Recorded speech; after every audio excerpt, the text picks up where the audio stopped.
The last lines of that hymn ask God to disentangle peace from pain and make your broken people whole. And I'm sure that that's a sentiment shared by many 70 years ago as the Second World War drew to an end. On the 8th of May 1945, people took to the streets to celebrate VE Day, Victory in Europe. And to mark the 70th anniversary, we would like to hear your stories about that time. Perhaps you were there. Maybe family memories have been handed down to you. We'd be interested to hear if your faith was shaped by those momentous events or how your church is marking the anniversary. Well, you can find details of how to get in touch with us on the website. That's bbc.co.uk/songs of praise. Time now for some more music. Throughout Holy Week, choirs all over the country will be performing Handel's Messiah, especially this impassioned chorus, which we're going to hear now, sung for us by the Huddersfield Choral Society, accompanied by the BBC Philharmonic Orchestra.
"220 feet up the tower of Liverpool's Anglican Cathedral is Great George, the heaviest working bell in the UK.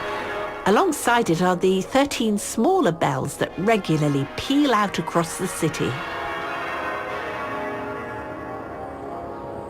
It's lovely to hear bells from outside the church, but what does that reflect of the life and the ministry of the church itself? Well, there is a very good expression, of course, that the bells are the voice of the church in the community. And bells for centuries have been summoning people to worship and announcing the start of a service. So what about this time of year at Lent? Well, this is a bit special. We will put a leather muffle on one side of the clapper so that it will hit with the muffle on one side, and then when it swings back the other way, it'll ring out in the normal style. Then the muffles will then come off for the Easter Eucharist when the bells ring out in all the glory. And where is Great George? Great George takes pride of place in the middle of the frame. Right, I've got to go and have a look. Shall we have a closer look? Here we go then. Oh my goodness, look at that. I know it's 14.5 tons, but to see the size of it is amazing. How do you ring it then? This bell just stays stationary, and all we ring is the clapper. Oh, and the clapper is attached to this bit of rope. And then we ring it from downstairs. All right then, I'm game. Let's go. Oh, is this it? The bell. We call this the Sally. So if you were to catch hold around about there with both hands, Right. and I'll catch hold slightly further up. Right. All right, and we give this a pull Yes. Right. to get it start to swing. All right, build up a bit of a swing, and then all of a sudden we'll give one almighty pull, and then it'll sound. So 1, 2, and then this next one. Oh wow! I'm not And going then to again. disappear up to the belfry. Okay, here we go. Next one. So what are the qualities then of a good bell ringer, or campanologist as in fact it's called, isn't it? You don't really need to be particularly musical. However, you do need a good sense of speed and rhythm and the sense of timing. And teamwork too, because I'm looking forward to hearing all 13 of these bells being rung together. Okay, we all ready? Now he means business. 2, trebles going, and gone.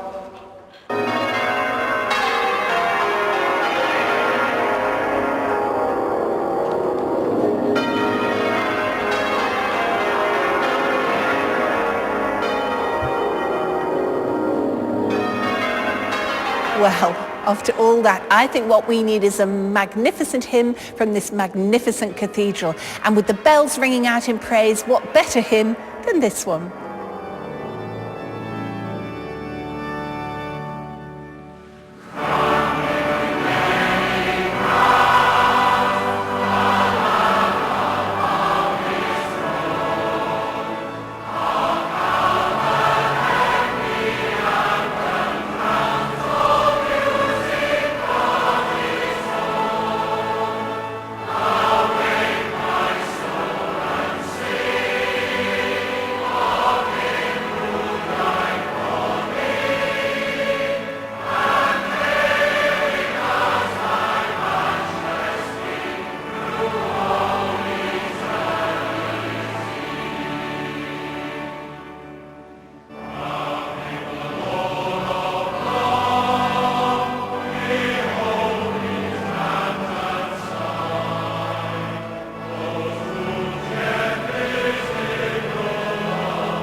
And that's just about it from Liverpool Cathedral this week. But next week, as we all celebrate the most important event in the Christian calendar and the sense of hope that Christ's resurrection brings, David Grant will be thinking about the enduring religious symbol of the Lamb. And that means, amongst other things, he's going to be down on the farm witnessing the joy of new life. But for now, Palm Sunday simply wouldn't feel right without this final hymn.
Coming up after the news is the final of the Big Painting Challenge from Dartmouth in Devon at 6. That's followed by Countryfile in the New Forest at 7 and a return visit to Liverpool, this time the Metropolitan Cathedral for the Antiques Roadshow at 8.